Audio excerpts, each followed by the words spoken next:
as gunshots echo across the wind-swept, snow-covered reaches of the wild Northwest, Quaker Puffed Wheat and Quaker Puffed Rice, the breakfast cereals shot from guns, present Sergeant Preston of the Yukon. It's Yukon King, swiftest and strongest lead dog of the Northwest, blazing the trail for Sergeant Preston of the Northwest Mounted Police in his relentless pursuit of lawbreakers. On King! On, you husky! Gold discovered in the Yukon. A stampede to the Klondike in the wild race for riches. Back to the days of the gold rush. With Quaker Puffed Wheat and Quaker Puffed Rice, bringing you the adventures of Sergeant Preston and his wonder dog, Yukon King, as they meet the challenge of the Yukon.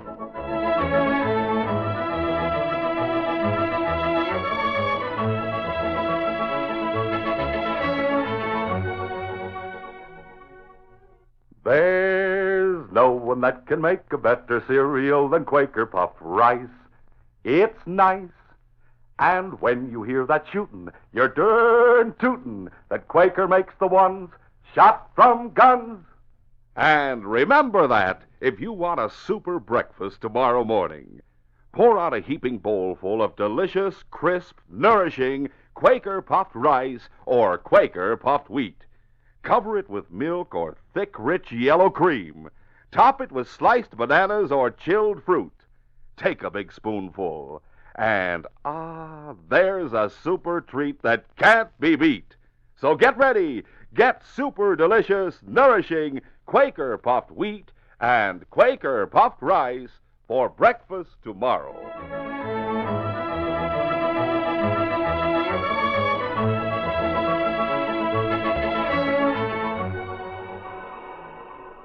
At the end of a long trail, Sergeant Preston came to grips with the notorious outlaw, Spike Wilson. There was a hand-to-hand fight, a bitter struggle which the Mountie finally won. He arrested his man and said, "This case is closed." When Wilson went on trial, Sergeant Preston was in court.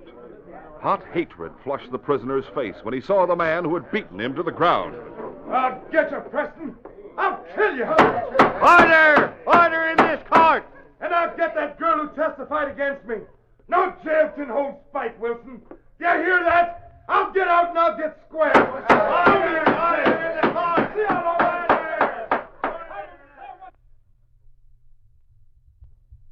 Wilson was carried bodily from the courtroom and sent to prison to begin a term that would last for the rest of his life. It was several weeks later when Sergeant Preston and his great dog, Yukon King, came into Dawson at the end of a routine patrol. Oh, Sergeant Preston. How do you do, Inspector Conrad? Sit down next to my desk, Sergeant. I have some news for you. Grim news. Yes, sir. Spike Wilson has escaped from prison. Well, have you no comment? My fault. Your fault? How is it your fault, Sergeant? I should have had more evidence, sir. Evidence so there could have been no doubt about the fact that Wilson committed murder. He would have been hanged by this time. He'll hang the next time. A guard was killed during the escape. When did he escape, sir? Day before yesterday. If I hurry, I may reach Kingston ahead of him. Kingston? That's 2 days from here. Yes, sir, and 4 days from the prison. Why do you mention Kingston, Sergeant? There's a girl in Kingston, sir. A singer who works in the cafe. Her name is Lola. Lola. Yes, I remember. She was a witness at Wilson's trial. Her testimony was very important. More than that, sir, she gave me information that led to Wilson's capture. She told me where I might find him, and Wilson knows it. That girl's life is in danger. I hadn't thought of her. I've been thinking of the threat Wilson made against you. Many crooks have threatened me, sir. Yes, and many have boasted that no jail could hold them. In most cases, such threats and boasts are meaningless. Wilson, however, made good his threat to escape. I'd like to start for Kingston as soon as possible, Inspector. Well, I'll give you a quick rundown of the facts at hand, Sergeant. 3 men whose faces were covered attacked the guards. 1 guard was killed, 2 were wounded. During the fight, one of the attackers lost the handkerchief that concealed his face. He was recognized by one of the wounded guards. His face is on handbills, Sergeant. He's been wanted for a long time. His name, sir? Carlson. J. Carlson, alias... Babyface. Yes. Babyface Carlson. King and I nearly had him last summer. That's when you were caught in a landslide. Carlson escaped because of that landslide. I thought he'd left the territory. Obviously, he's still around. He and Wilson, as well as the other two, must be brought in. That is your assignment. Yes, sir. We know that Carlson and Wilson are deadly. Their partners are probably just as dangerous. I hate to send you on this mission alone. King will be with me, sir. Yes, but I wish we could spare a couple of men. We have so few men to cover so much territory. Well, I can only say, good luck, Sergeant, and may the good Lord help you. Sergeant Preston left for Kingston with his dogs and sled as soon as possible. The second night found him camped on the trail about 1 day's travel west of town. And at the same time, north of town, Spike Wilson and his pals were camping in a cave. We've covered a lot of ground since the jailbreak. You know, it was a good idea, Wilson, to travel on the river. The wind kept the ice clear as snow. It was the only way to travel without leaving tracks. But the lawmen are sure to figure we took to the river. They'll be looking for us. Lefty, you and Moose don't know this country. There's hundreds of branching streams all along the river. For all the lawmen know, we might have turned off any of them. How long are you aiming to stay with the river, Wilson? Right at this point, the river turns. We'll have to leave it if we're to go to Kingston. You're going there on account of that girl. Lola double-crossed me. She put Preston on my trail and then testified against me at the trial. And for that, she's got to die. Wilson, maybe Moose and I are tenderfeet in this Yukon. Yeah, you sure are. Even so, I bet the lawmen here figure things out the same as in the States. What of it? They all knew you blew your top at the trial. They know you planned to kill the girl who double-crossed you. They'll be waiting in Kingston for you to show up. I've been thinking the same thing. Hey, Carlson, you sleep? How can any man sleep while you three make so much chin music? I want to talk to you. Come over here, baby face. Listen, Wilson, I don't like it when you call me that, see? I don't like it. All right, sit down. You still carry that outfit of woman's clothes in your pack? Yeah, sure thing. Without outfit, I go where I want and when I want. I can walk through any town and no one suspects me of being the man whose face is on handbills, see? And you start early in the morning and go to Kingston. You'll be there by late afternoon. I go alone? Yeah. Wearing woman's clothes? You needn't put 'em on till you're near the town. Now, you go to the cafe. Pick some kind of a story to get you inside Lola's room. That's upstairs over the cafe. I savvy. I'm to do your murder for you, that it? That's it. What's in it for me? What's in it for you? Why, you pint-sized little squirt. If I hadn't kept my mouth shut, you'd be dangling on a hangman's rope. I might have won clemency by telling the law where to find you, but I kept quiet. And for that, you owe me plenty. For that, I brought these boys and broke you out of prison. That squares me, see? You want me to do your killing, you pay. All right. Now, listen. Lola has an iron box in her room. It holds about $5,000 in cash and twice as much in jewelry. Bring it back here, and I'll give you half. It's a deal. And don't try to run out with the cash. Bring it back here, Carlson, because it's just a beginning. It'll pay the expenses for some really big jobs I have in mind. Good. I'll bring it back. Now, what about Sergeant Preston? You swore to kill him. If I see him in town, do you want... I want to deal with Preston myself. I want to beat him within an inch of his life before I kill him. But, Carlson... Yeah? If you can think of a way to get him in this cave, unarmed and with his hands tied, I'll give you all of Lola's cash and jewels. Yeah. I'll see what I can do about that. With a pack that held woman's clothing, Babyface Carlson left the cave early in the morning and traveled south toward Kingston. Meanwhile, Sergeant Preston headed east to reach the same community. Hulking! Hi, Husky! Wanna... It was late afternoon when the Mountie halted his team behind the cafe. He left King in charge of the dogs and hurried through the back door. There were only a few people in the cafe at that hour. Preston quickly spotted Lola in a corner talking to the pianist. Across the floor. Thank goodness I'm in time. Well, look who's here. Mozart, you know Sergeant Preston, don't you? Yeah, howdy. Hello, Mozart. Lola, I must speak to you alone. You mind, Mozart? Breeze, honey. Yeah, sure. I'll see you later. Thanks. Anything wrong, Sergeant? Lola, have you heard from Spike Wilson? No, and I hope I never do. That skunk played me for a sap. Yes, I know he did. He made me believe his pals had captured my sister on her way from the States. And as the price for her safety, I had to help him in some of his shady deals. What's all in the past, Lola? You squared yourself with the law. Yeah. I'm glad I was able to help jail that crook. Lola, he's broken out of jail. Spike Wilson, he's out? Sergeant. He may come here. Yeah. Yeah, he'll come here, all right. He'll come to kill me. That's why I wanted to talk to you. I'll fix it with your employer. If Wilson comes here, I'll be waiting in your room for him. Oh? And meanwhile, you'll be in hiding. Where? You can stay with the constable's wife. How quickly can you pack your bag? Oh, it'll only take a few minutes. Oh, but, Sergeant, I hate to run from that rat, Spike Wilson. Don't you think it'd be all right for me to go on with my act as long as you're here to watch? Lola, I'd rather have you out of this cafe. No telling what might happen here. All right, Sergeant.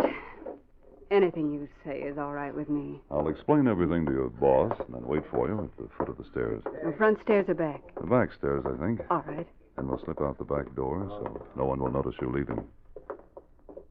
The cafe owner was glad to cooperate with Sergeant Preston. The Mountie gave a few instructions, then went to the foot of the back stairs to wait for Lola. He was right beside the rear door, and he could hear King barking. King knows I'm here. Steady, boy. What's the trouble, King? No, fella, you can't come in. Stay there with the dogs. I'll be with you in a few minutes. The uncanny ability of dogs to sense the nearness of danger was possessed by King to an exceedingly high degree. The dogs of the team, still hitched to the sled, lay on the snow and watched their leader. They couldn't understand why King whined and whimpered at the closed door, trying to tell Sergeant Preston to be on guard. Suddenly, King became silent. He was tense in every muscle. His nose pressed close to the edge of the door. Beyond that door, close to his master, was a scent he recognized. But Sergeant Preston saw nothing familiar in the skirted individual who said, I'll not take a moment of Miss Lola's time, sir. Well, she'll be down in just a moment, Mrs. Mrs. Hawks is my name. Mrs. Hawks. Can't you wait here to speak to her? The matter I wish to discuss is very private and personal. Intimate, I might say. If I might go to her room for only a moment. Very well. Thank you. Thank you so much.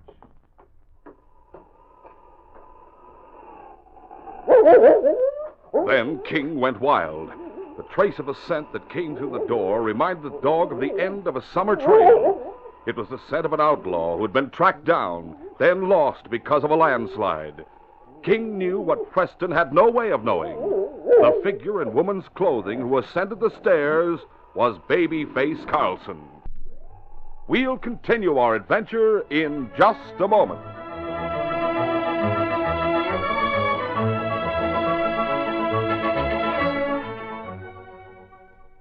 I suppose you fellas and girls have been getting Valentines all day. Yep, I've been pretty busy. Great Scott.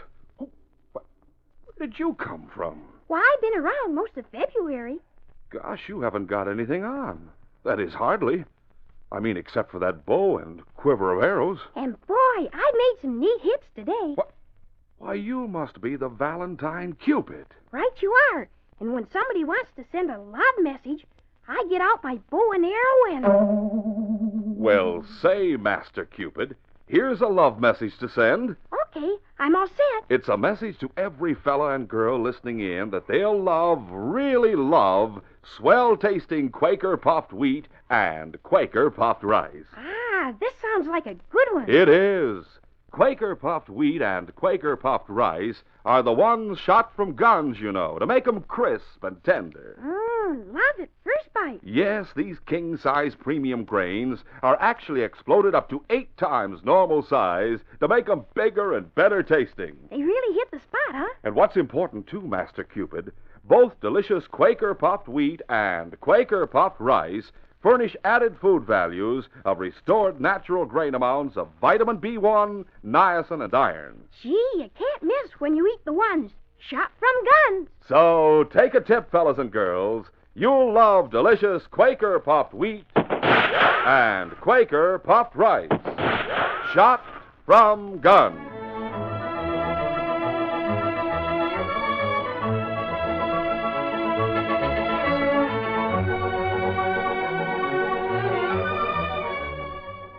Now to continue. Sergeant Preston couldn't account for King's sudden frenzy of excitement. He glanced up the long flight of stairs. He heard the woman he knew as Mrs. Hawks rapping on the door of Lola's room. Then he turned back to the door. What's the matter with King? King, stop that noise. King!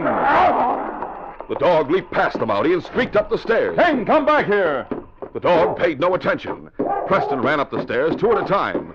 He reached the top and saw King at the far end of the hall, charging the figure who stood at Lola's door. Carlson's hand came from beneath the woman's coat, holding a knife. King grabbed that arm in his teeth as the force of his attack sent Carlson sprawling to the floor. Get away, you cur! Get back! Call out this dog! King, what's wrong with... Preston didn't finish. He knew what was wrong. Carlson, struggling on the floor, had lost his wig and the shawl that had covered his head. His coat had fallen open, revealing a man's clothing and a gun belt. Carlson, babyface Carlson. Call out this dog! Call him off! Down, King. Heel, boy. What's going on here? I'll take that knife, Carlson, and the gun. Now stand up, and I'll see how handcuffs fit your wrists. Hey, I've seen that face on handbills. That's babyface Carlson. Yes, Lola. Babyface, you helped Wilson escape from prison. Where is he? I'm not talking, see? Did Wilson send you here to murder Lola? Is that what he did? Why, that dirty yellow skunk. He fooled me, Lola. If it hadn't been for King... Hey, the boss wants to know what's all the excitement up there. It's all right, Mozart. Everything's under control. Mozart, will you find the constable and ask him to come here and take charge of a prisoner? Sure thing. Tell him it's babyface Carlson. Carlson proved to be surprisingly stubborn. Sergeant Preston questioned him fruitlessly until the constable arrived. In jail, both the sergeant and the constable continued the questioning. Midnight found the prisoner still muttering, I'm not talking.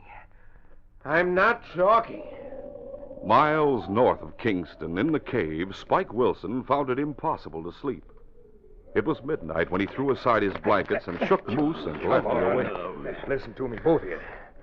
I've been thinking things over. Maybe I made a mistake in sending Carlson to town alone. Fine time to think about that. It's too late to do anything about it now. Why do you think you made a mistake? He'll have his hands on a lot of cash and jewelry. Maybe he'll hightail with it instead of coming back. Well, there's nothing we can do about it. Let's get back to sleep. Oh, yes, there is, Lefty. You and Moose are going to do it. Huh? You're going to Kingston to check on Carlson. Oh, no, wait a minute. No argument. Pack your gear. If you meet Carlson, come back with him. If you don't meet him, look for him. What if he's left town in the direction of the border? And go to the law and hand over a note I'll write. If he double-crossed me, I'll see that he's caught for it before he hits the border. It was nearly daybreak when Sergeant Preston made his way through the slow-falling snow to the home of the constable. He opened the door and closed it softly. By the light of an oil lamp turned low, he saw Lola asleep in a chair. King lay on the floor at her side. The Mounties signaled the dog to remain quiet, then touched the girl lightly on the shoulder. Lola? Run over that chorus, Mozart. Lola? Huh? Oh, Sergeant Preston. Keep your voice down. I don't want to awaken the constable's wife. Oh, she's in the bedroom. I was waiting to hear from you. Just come from the jail? Yes? Carlson talk? No. Where's the constable? He'll stay on guard. So Babyface won't talk. No, Lola, but I think I'll find Spike Wilson without Carson's help. To reach here when he did, Carlson must have come here directly from the prison after Wilson's escape. So I'm going to head due north in the hope that Wilson is waiting somewhere along the trail. Mm-hmm. King should be able to follow Carlson's back trail. I'm leaving King here with you. Now you stay in this house and keep King at your side. If you say so. But before you go, bend down here. Want to whisper something? No, Preston. Oh. That's for luck. Well, thanks, Lola. Thanks for your good wishes. Be quiet, King. You're nothing to cry about. Preston is your man. You lucky dog. Sergeant Preston headed north from town. Meanwhile, Moose and Lefty had been on the trail since shortly after midnight. Wading through a 6-inch depth of newly fallen snow, they made poor time. Noon found them with their journey only half completed. Sergeant Preston and his dog team, traveling about 3 times as fast, was also near the halfway point. Moose and Lefty saw him coming. Lefty, it's a Mountie driving that team. Oh, take it easy, Moose. The law's got nothing on us. Not unless Carlson was caught and arrested and squealed. He might have been caught, but he never squealed. Just the same, I'm going to keep my hand near my gun. Let me do the talking. Maybe we can learn something about Carlson. Hello. Hi. Going to Kingston? Yeah, is that where you came from? Yes. You'll find the trail heavy. Maybe you know a friend of mine in Kingston. A girl by the name of Lola. Lola? Yes, I know her. You do, huh? How is she? She was very well when I left town a few hours ago. She was? Yes. Why do you look surprised? Oh, you see, officer, we heard that a crook had gone to Kingston to rob Lola. He tried to, but now he's in jail. His name's Carlson. He and 2 other men helped in a jailbreak. Where'd you 2 come from? All right, get him up, Mountie. What? All right, up. Take his gun, Lefty. He's wise to us. Moose, you fool. He's wise, I tell you. Take his gun. All right. I only suspected you were Wilson's pals, but now I'm sure of it. Yeah. But keep your hands high. Get his handcuffs, Lefty. Yeah, here the guy. Give me your hands, Mountie. He's got to drive this team so fast and his hands in front. Well, that'll hold him. Now keep him covered, Moose, while I find the key to those bracelets. Make sure he's not packing a second gun. No use of us going on to Kingston. We'll report back to Wilson and take this redcoat with us. Here's the key to the handcuffs. Likewise, a card. Hey, Moose. This identifies a Mountie. Spike Wilson will sure be pleased when we get back. This is a man he swore to beat within an inch of his life. You mean... Yeah. Sergeant Preston. Though Sergeant Preston ran behind the sled with his wrists held together by handcuffs, he managed to drive. He was not fastened to the sled, but he knew that there was no hope of escape by sudden flight, because Moose and Lefty, riding in the sled, watched every move. They would shoot before he could travel 5 yards. Late afternoon found the men still far from the cave. Moose called an order to halt. Hold it, Mountie. All right, get up, Lefty, and stretch your legs. Why are we stopping? Because I'm just about starved. You keep an eye on that Mountie while I build a fire and fix us some hot grub. Now you're talking. Preston watched with interest as the tenderfoot went about the business of building a fire. He saw Moose scrape away the snow beneath the spreading branches of a huge evergreen and gather broken twigs into a pile. He was about to warn Moose. That's a bad... That he stopped abruptly. He saw a faint hope that the inexperience of his captors might be turned to good advantage. What were you going to say, Mountie? I was about to tell you how to build a fire, but you probably want none of my advice. That's right, Preston. I want none of your advice. I'll have a whooping fire in no time. The fire was started. As Moose brushed away more snow and found more wood, he added it to the flames. Get a good fire.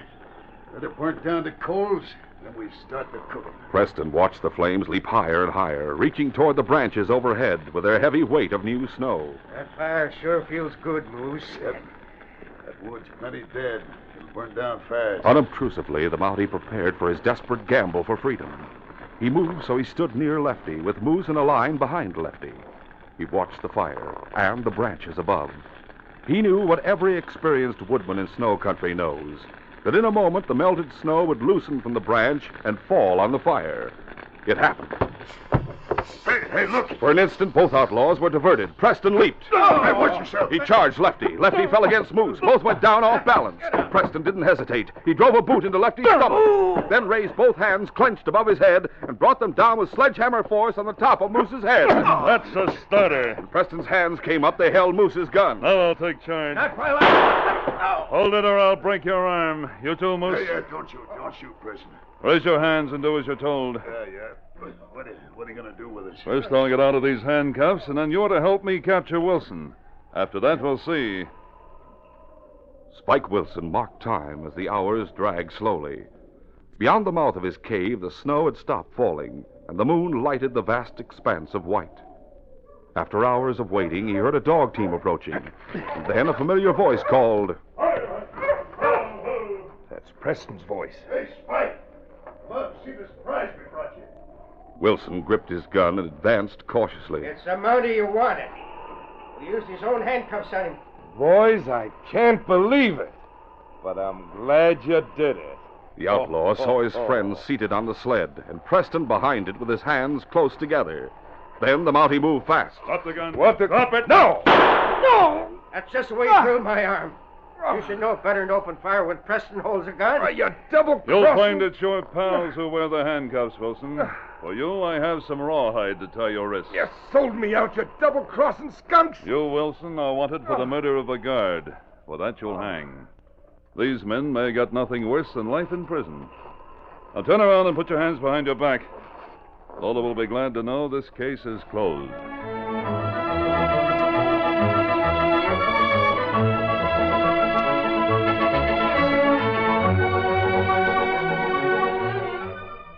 Sergeant Preston will return in just a moment with a word about our next exciting adventure. Listen, folks, did you hear tell? The cereal that sure rings the bell Is Quaker Puffed Rice or Quaker Puffed Wheat? They ring the bell for flavor. You enjoy the toasty, nut-like flavor of the good natural grain.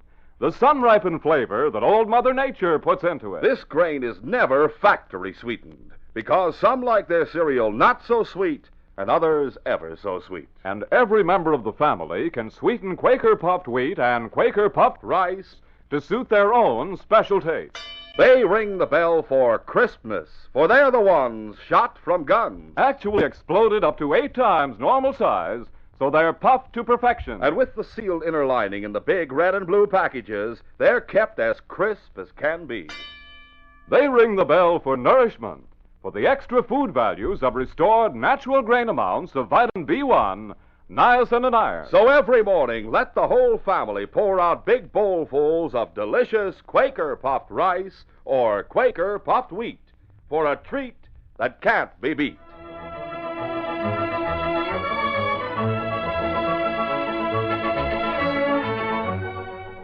And now, here is Sergeant Preston. Reporting for duty, Inspector. Sergeant, we've had a telegram from the owner of the Jeffers mine at Mine City. He says his gold is being stolen and hidden in the mine. You want me to go to Mine City, sir? Yes, right away. Investigate thoroughly and, if possible, bring in the crooks. I'll start for Mine City today, Inspector.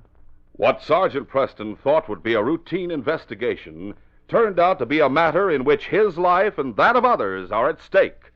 Be sure to hear this next exciting adventure. These radio dramas, a feature of Sergeant Preston of the Yukon Incorporated, are created by George W. Trendle, produced by Trendle Campbell Muir Incorporated, and directed by Fred Flowerday. Today's adventure was written by Fran Stryker. The part of Sergeant Preston is played by Paul Sutton. Sergeant Preston of the Yukon is brought to you every Tuesday and Thursday at this same time by Quaker Puffed Wheat and Quaker Puffed Rice, the breakfast cereal shot from guns.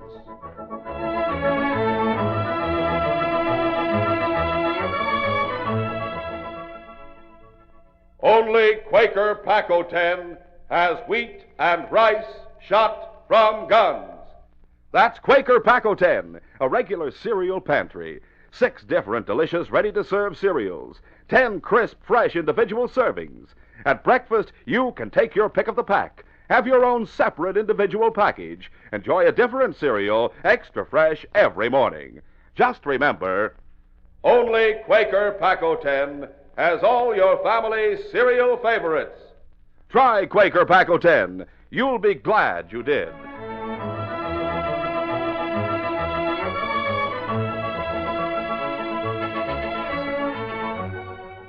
This is J. Michael wishing you goodbye, good luck, and good health from Quaker Puffed Wheat and Quaker Puffed Rice. So long. Listen tomorrow at this same time to The Green Hornet, brought to you by the drink that makes you feel fresh again, Delicious Orange Crush. This is the Mutual Broadcasting System.